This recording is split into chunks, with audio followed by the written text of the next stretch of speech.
From the onset, the 2013 general election was decisive, not just for Kenya, but the two individuals on the ballot.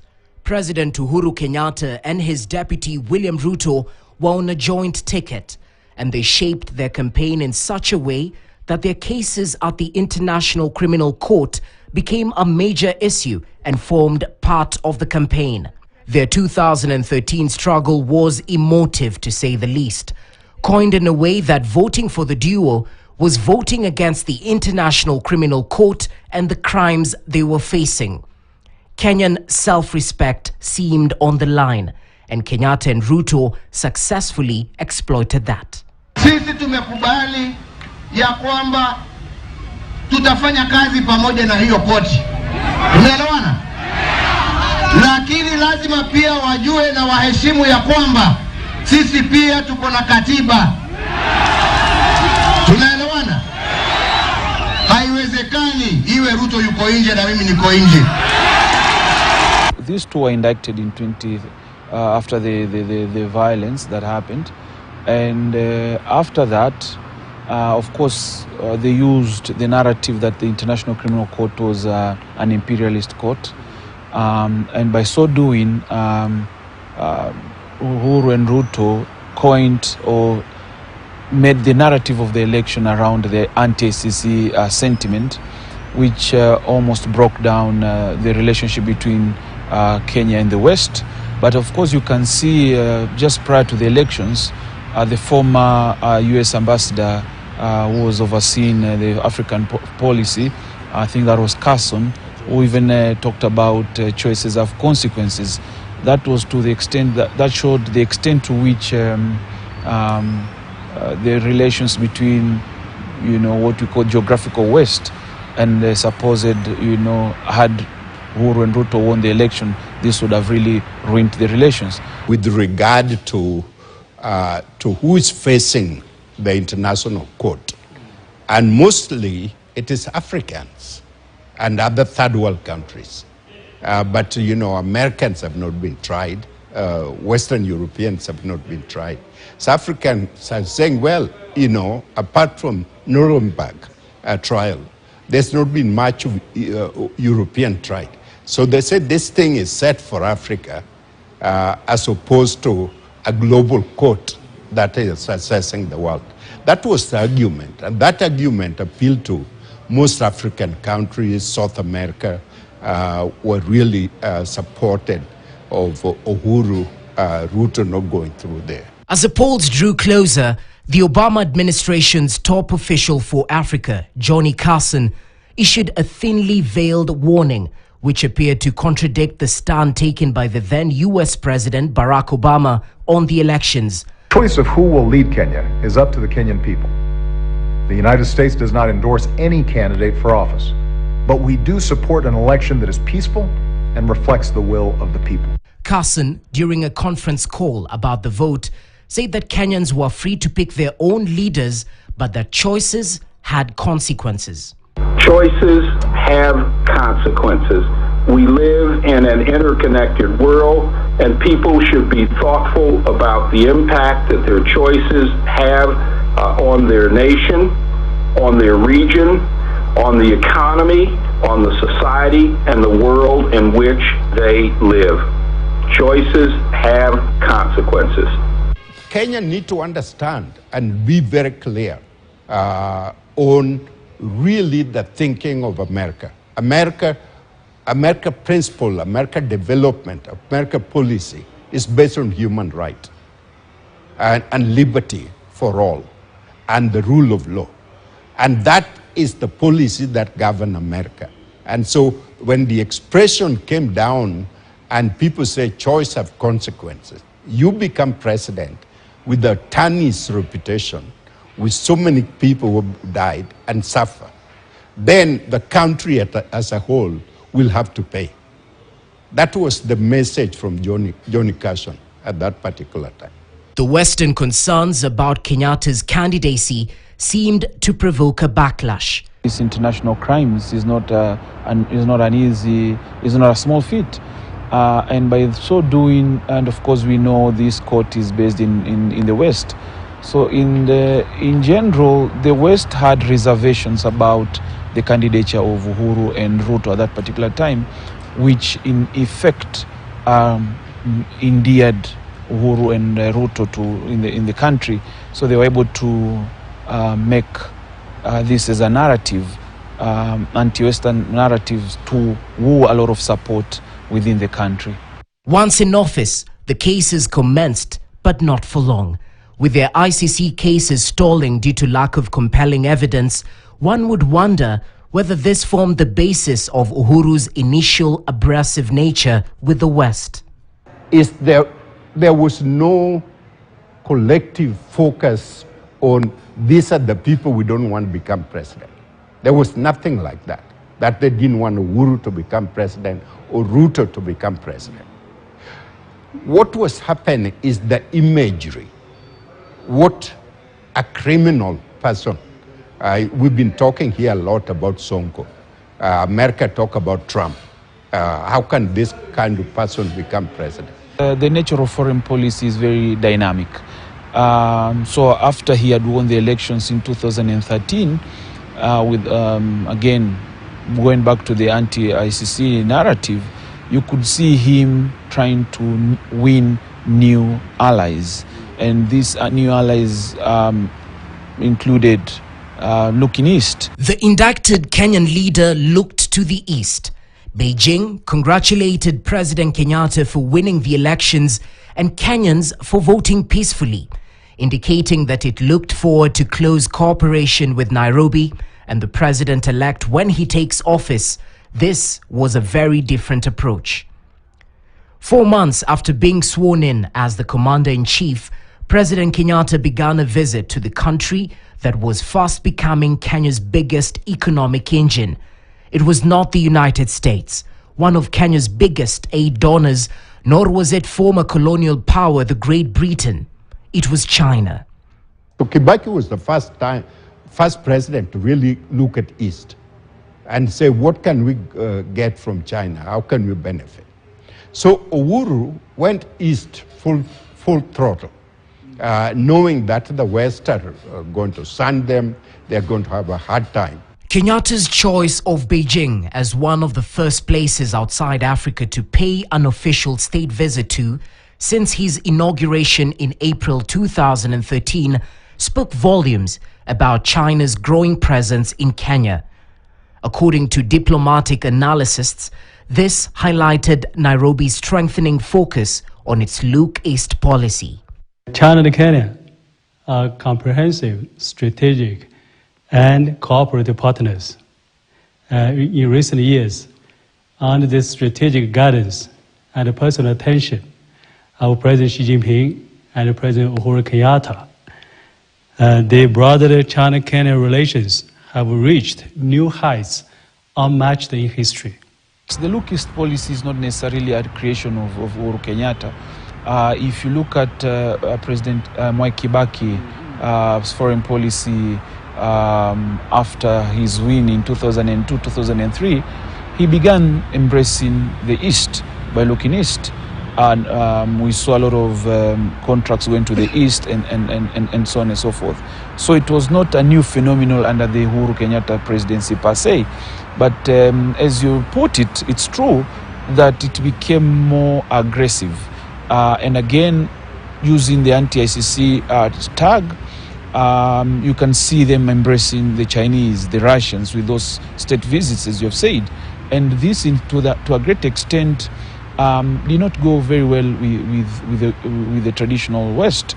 But of course, it was an act of balancing the relations between the East and the West.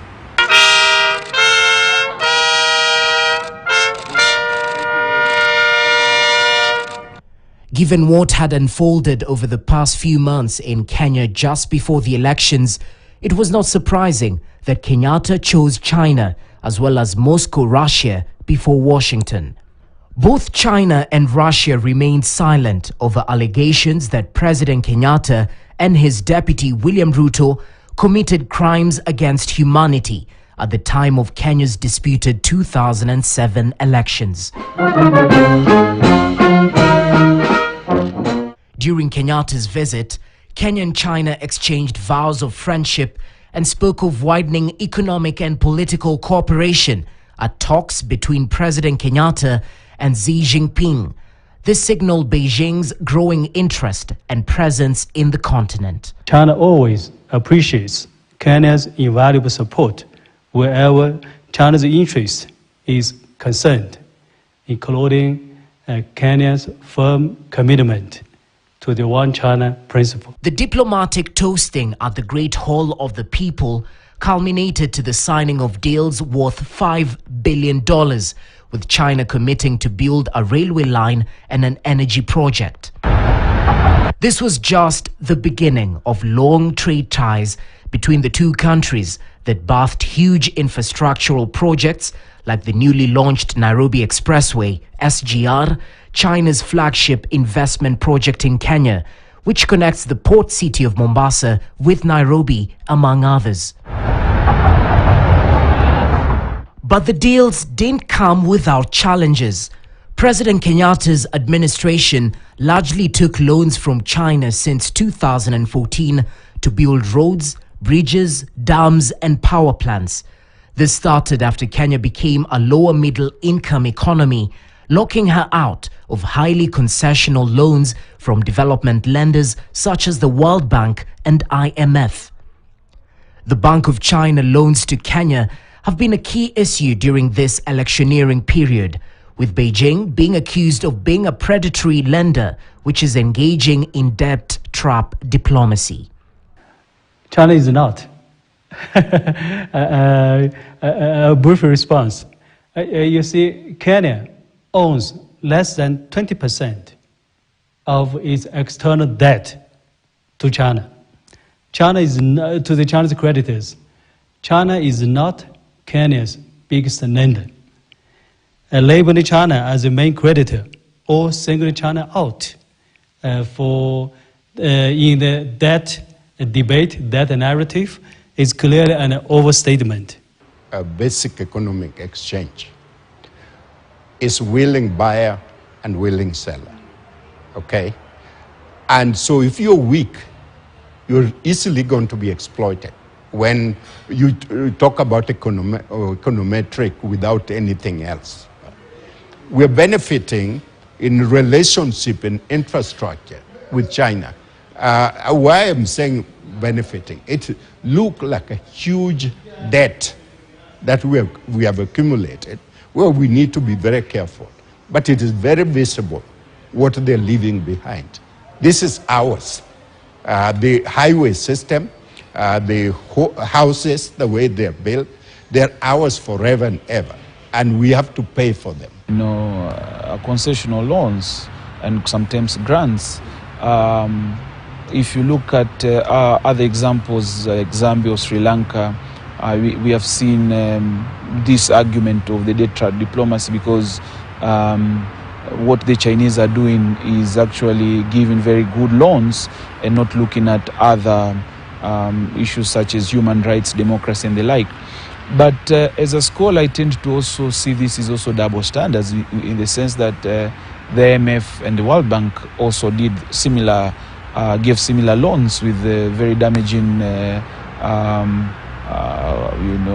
conditionalities. 2 years later, in January 2015, determined to advance Kenya's agenda on the global stage, President Kenyatta launched for the first time since the country's independence a detailed foreign and diaspora policy which sought to enhance the country's engagements with other nations.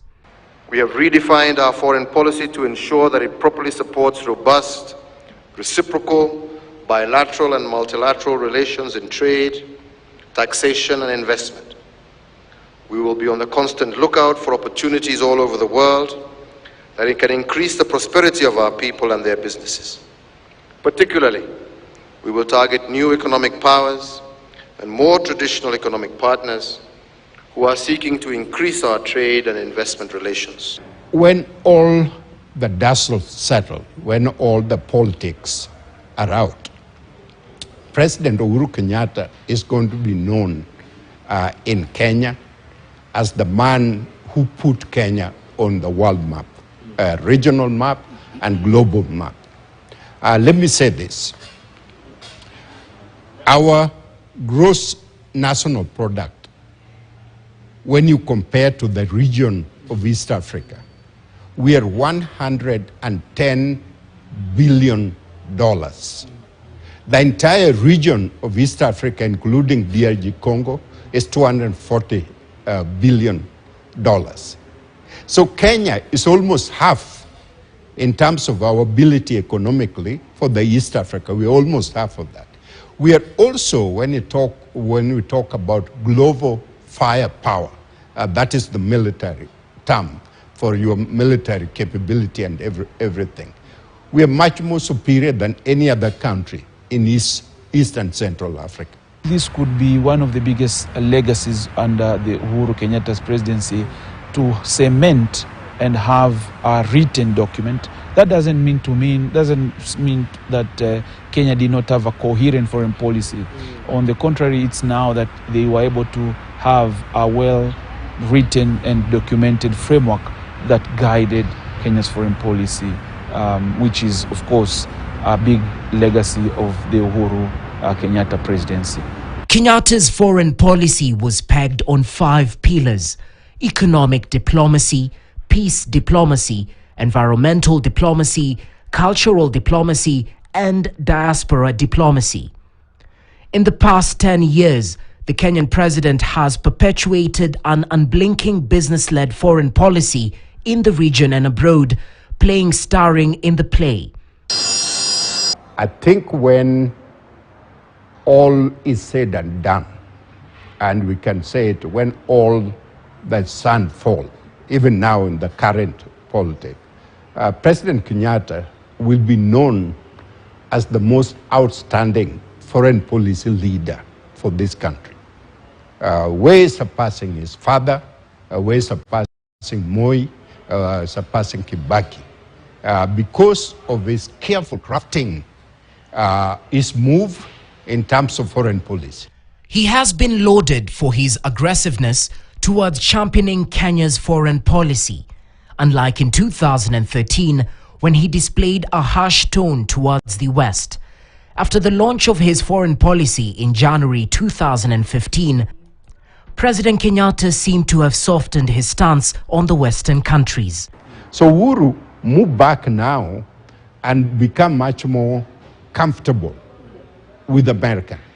And because America have significant interest in Kenya and the British have significant interest in Kenya, that become very easy.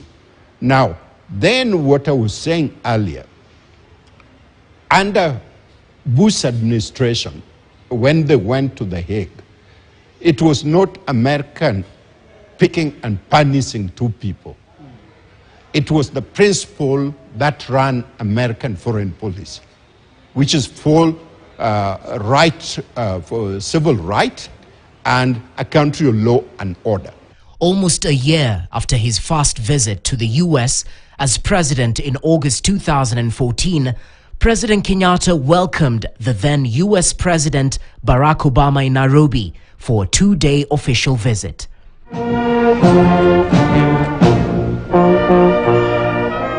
Obama was the first US president in office to visit the country, his ancestral home.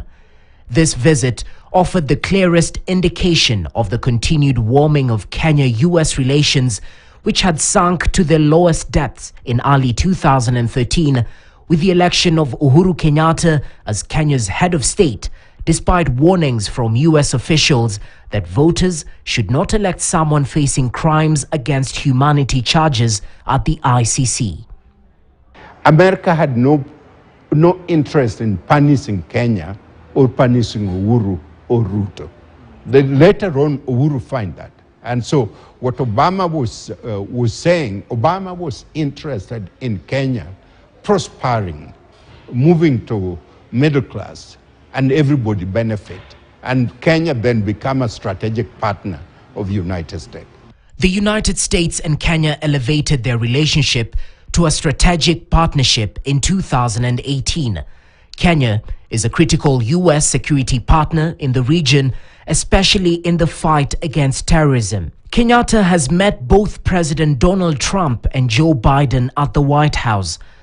The head of state also met Theresa May, the then Kenya's former colonial master prime minister, in 2018 at State House, Nairobi.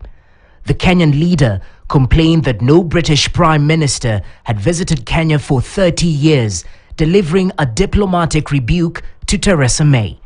Before May's tour, the last British prime minister to visit Kenya was Margaret Thatcher in 1988. Since then, despite historic links between the two nations, Kenya has increasingly turned to China and the US for support and investment.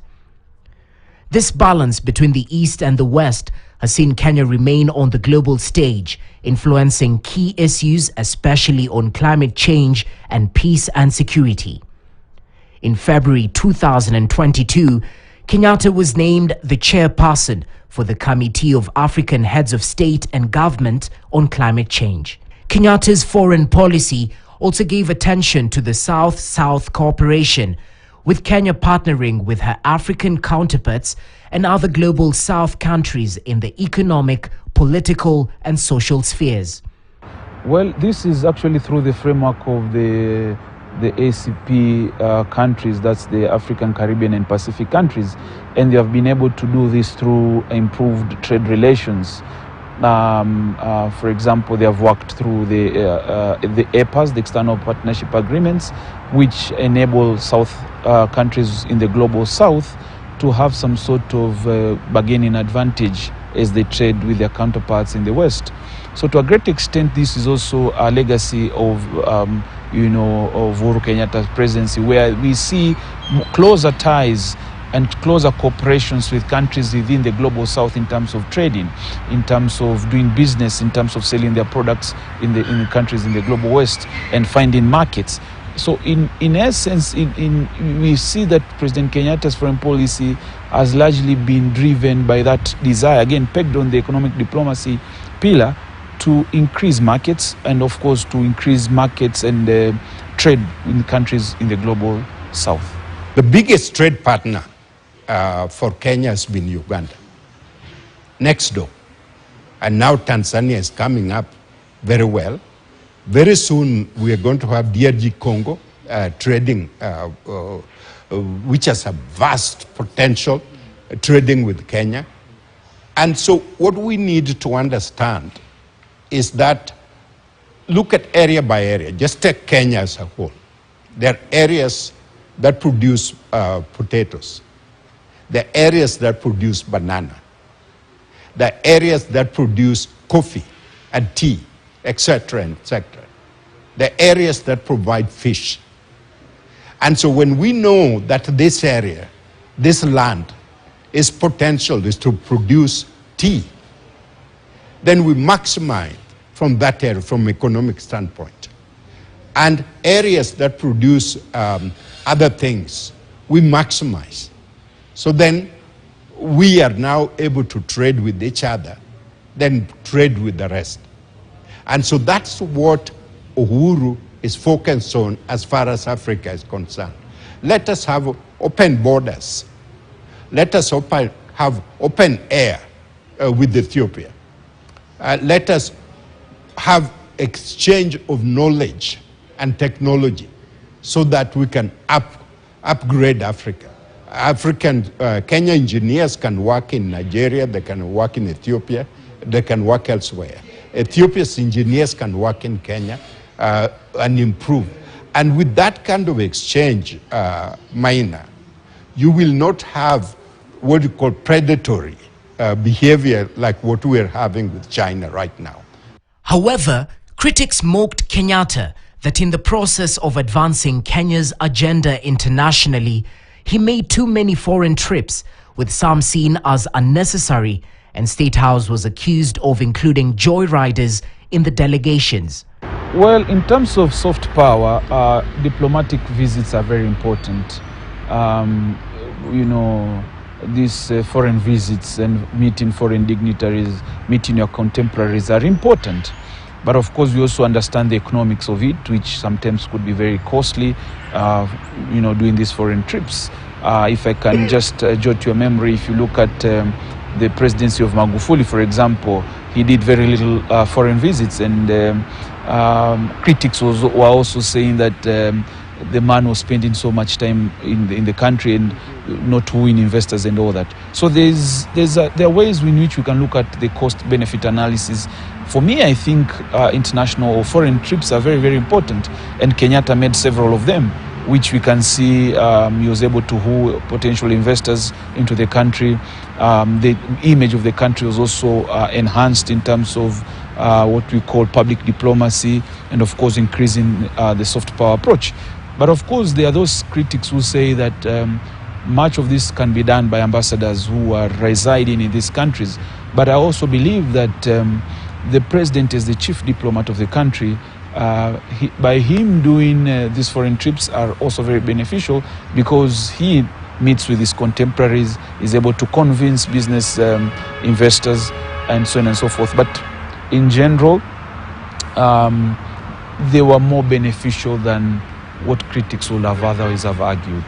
Kenyatta's jet-setting ways were at one time compared with the cost-cutting announced by former president, the late John Magufuli, in 2015, restricting official travel and banned packs like government-printed Christmas cards.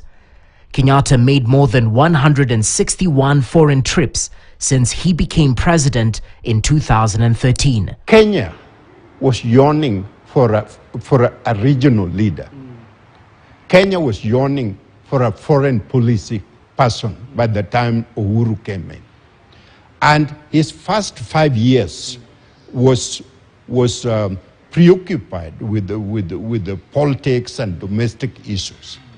It is in his second term, the last 5 years, that's when he relieved all the responsibility was doing to people like Matiang'i and all the other thing, and then emerge as not only a regional leader, he emerged as a world leader.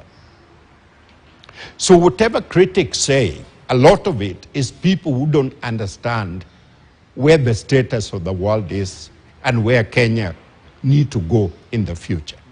Because it is externalities, okay? Let me give you an example. Kenya is known for sport people, but we are also known as one of the most corrupt people in the world. We are number 128 most corrupt out of 180 countries. And so by Uhuru being very visible, meeting with the French people, he's able to woo trade and direct investment into our economy. Seen as the most extroverted leader of East Africa, there were more to Uhuru's gregariousness than a happy lad. His regional engagement, especially with neighboring countries, has been tactical, putting in mind the historical trade and economic battles that have been witnessed. It's a stroke of genius. It's a statesman who break from the norm and lead and make sure that happens. East Africa, we were considered hesitant leaders of East Africa because we were not visible. We have not come up. And none of our previous president has ever taken the lead, apart from Moi tried with the issue of South Sudan. But Uhuru has now become a vibrant regional leader and continental leader, and is a global leader. You know, he's co-chairing a meeting with Boris Johnson in London. He's co-chairing a meeting in Madrid the other day, looking at raising money to support poor children around the world. This has never been done. The only person coming closer to Uhuru will be Paul Kagame of Rwanda. In March 2016, Kenyatta's energy minister, Charles Keter, found himself detained at the port of Tanga after Tanzanian officials claimed he had entered the country illegally. An unforgettable moment was when the Tanzanian authorities burned 6,400 chicks to death in November 2017, as well as auctioned animals from Kenyan herders without involving the authorities in Nairobi. Kenya formally protested to Tanzania over what Nairobi termed as a policy shift that condones hostile actions against Kenyan citizens and their business interests. The same act was repeated in 2018. By July 2019, the trade fight between Kenya and Tanzania had reached a fever pitch with all the razzmatazz. Kenyatta jumped on his Fokker jet and headed to Dar es Salaam to soften the then Tanzanian strongman John Magufuli's feelings about Kenya. Dar es Salaam not enough. President Kenyatta visited Magufuli's ailing mother and the grave of his father in Chato.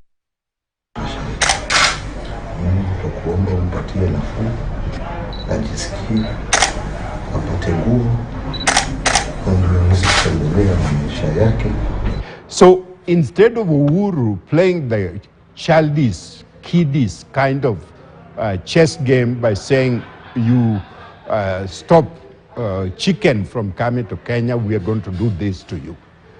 He took the upper hand, the statesman-like, in approach to Magufuli, in approach to Kagame and DRG Congo, to bring them all together, in approach to Museveni and the role that Museveni is playing. Because we can benefit much more as East African. Tanzania trade has significantly improved with Kenya. Kenya trade with Tanzania has significantly improved. Because Tanzania are buying what they need from Kenya, Kenya buying what we need from Tanzania. And you don't see a situation where Maasai cows are sold forcefully by Tanzania, or Kenya chickens are thrown out at the border. Uhuru is able to demonstrate to Africa that we can stand up and stand tall and create a different kind of Africa and a different thorough understanding with each other and enhance benefit everyone. We move to the middle class and be able to deal with the rest of the world. The presidential act melted the combative Magufuli's heart, who spoke in a weepy manner of how he was touched by the young Kenyatta's kind-heartedness and gifted him 4 peacocks, a gesture which he said had great significance in Tanzania's history. Kwa kweli nimeguswa, sijawahi kugawa tausi kwenye nchi yoyote. Na hasa kwa sababu hawa tausi wana historia ya nchi yetu. Lakini kwa heshima kubwa na mahusiano makubwa yaliyopo kati ya Tanzania na Kenya, nimekubali, na hili nataka kulisema, najua watu wataandika sana, lakini hili limenigusa kutoka moyoni. Nitatoa tausi 4. Watapelekwa Kenya kwa Mheshimiwa Kenyatta. Na nina uhakika baada ya miaka kadhaa watazaa.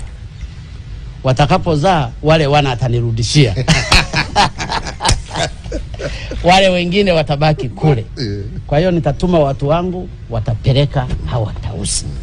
Sijawahi kumgawia rais yoyote, na sitegemei kumgawia mwingine. Lakini nimeguswa na nimejisikia raha kweli. Na Mheshimiwa Kenyatta ni mtu ambaye ni very special. Nataka niwaeleze. Amekuja hapa, ameenda mpaka kwenye kaburi la baba yangu na ndugu zangu. Ameenda mpaka kwa mama yangu, na nimeona mama alivyokuwa amemshika mkono. Kuna dalili kubwa sana kwamba mama amempenda sana. The flamboyant birds in Swahili called tausi, gifted to Kenyatta and delivered at State House Nairobi by the then Tanzania ambassador to Kenya, Pindi Chana, signaled brotherhood and love. Hawa ni ndege tausi wazuri, na kule Tanzania tunawatumia kama trophy za serikali. Ni alama ya upendo, alama ya mshikamano, alama ya umoja wenu, mkiwa wote ni nchi ambazo ziko ndani ya Jumuiya ya Afrika Mashariki. Hivyo kwa heshima na taadhima, naomba nichukue nafasi hii kukukabidhi rasmi zawadi hizi: tausi 4, mee 2 na kee 2. Lakini sambamba na hiyo pia na ujumbe maalum kutoka kwa ndugu yako Mheshimiwa Magufuli, naomba pia nikukabidhi Mheshimiwa. Asante sana. Asante sana. This was the start of what analysts called the peacock diplomacy that would defrost the bad blood between the two countries, which have had a long history of taking retaliatory action against each other. It did. Actually, we compared it to the panda diplomacy, which is done by the Chinese. That gesture was very welcomed. The gifting of these peacocks, which is very symbolic, not just because of their beauty, but of course to show good neighborliness, to show friendship, to show enduring trust, to show enduring, relationships and cooperation. So to a great extent, that gesture that happened in Chato, where President Kenyatta was gifted with these peacocks, almost set the stage for renewed ties between the two countries, because before then, there were, the relations had been severed. Of course, we talked about the banning of the chicks, and of course there was that reciprocity by Kenya to ban tourist vehicles that were going into Serengeti and the like. So to a great extent, it really reshaped. Though the peacock diplomacy worked for a while, the emergence of COVID-19 ruined the relations between Kenya and Tanzania, with each country accusing the other of unfair trade practices. And after the death of the Tanzanian leader John Magufuli, Kenyatta invited Samia Suluhu Hassan to Kenya for a state visit that saw her greeted with a 21-gun salute.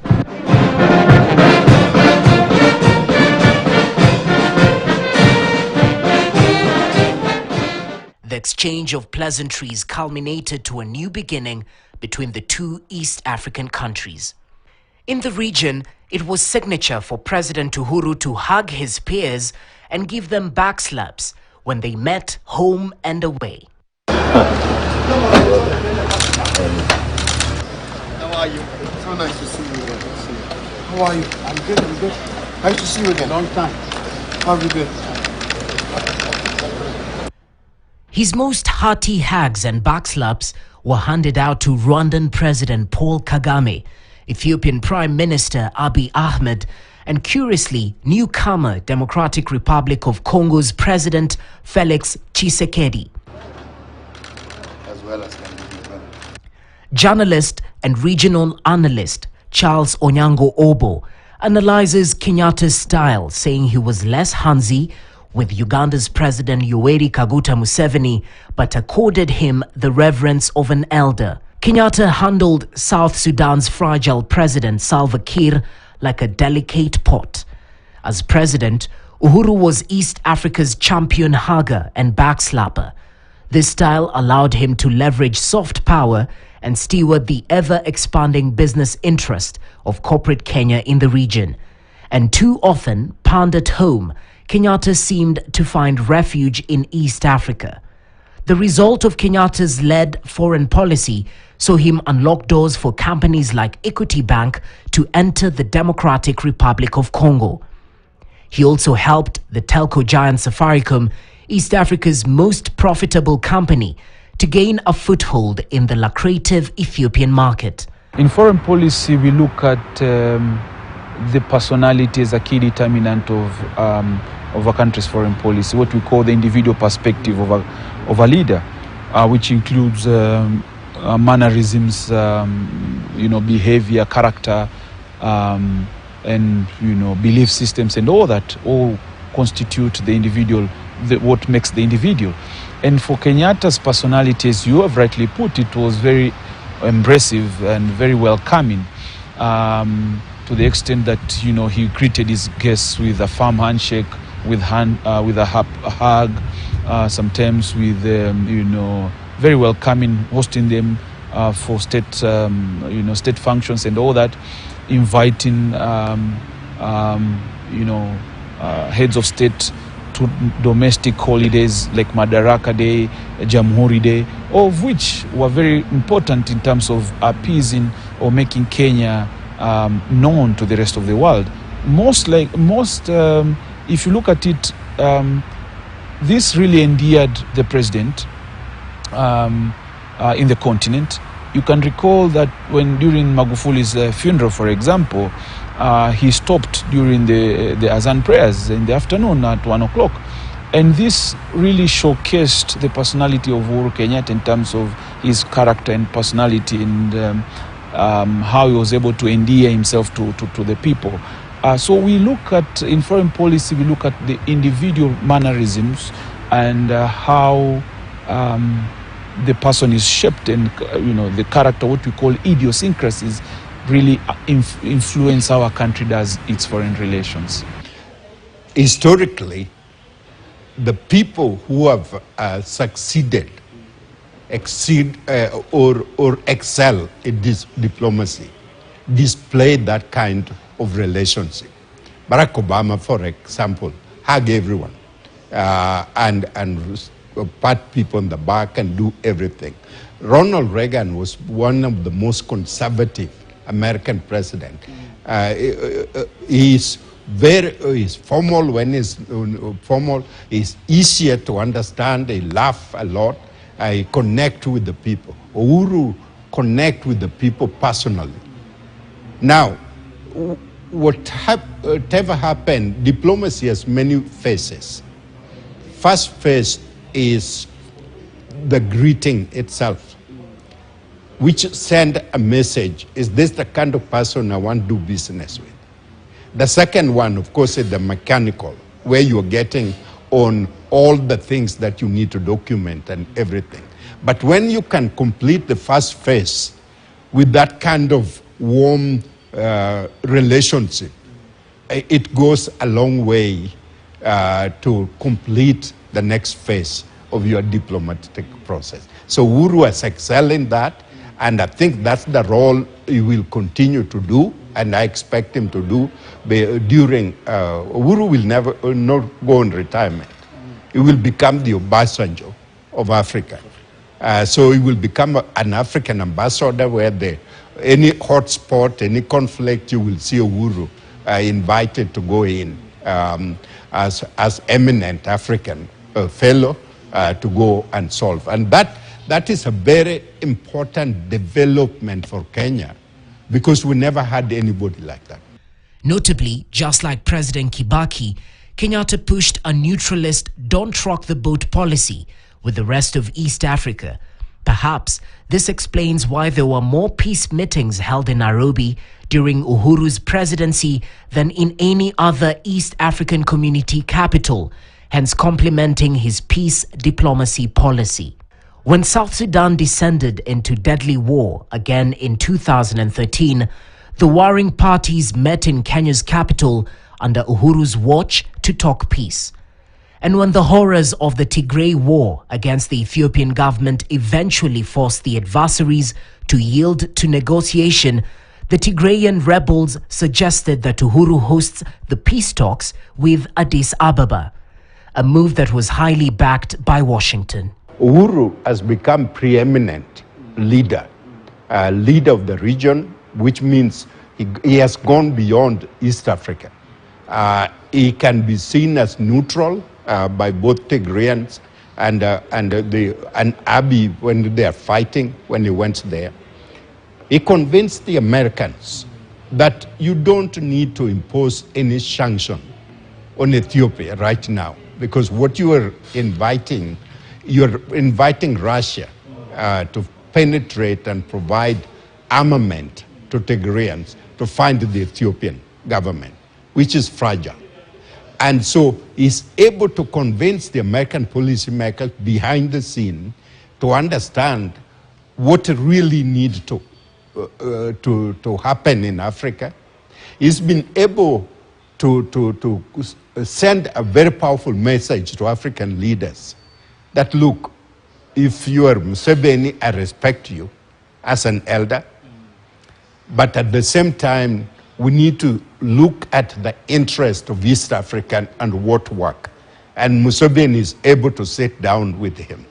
He's been able to go down, instead of meeting with Magufuli at the State House in Dar es Salaam, he go down to his place. This is what is called personal diplomacy. This is the most powerful thing that has happened throughout years. And there are only a very few people in this world that have been able to do that. As the security situation in Eastern Democratic Republic of Congo deteriorated sharply this year, Uhuru Kenyatta hosted the rebels and the Kinshasa-led government to seek a settlement at the Safari Park Hotel in Nairobi.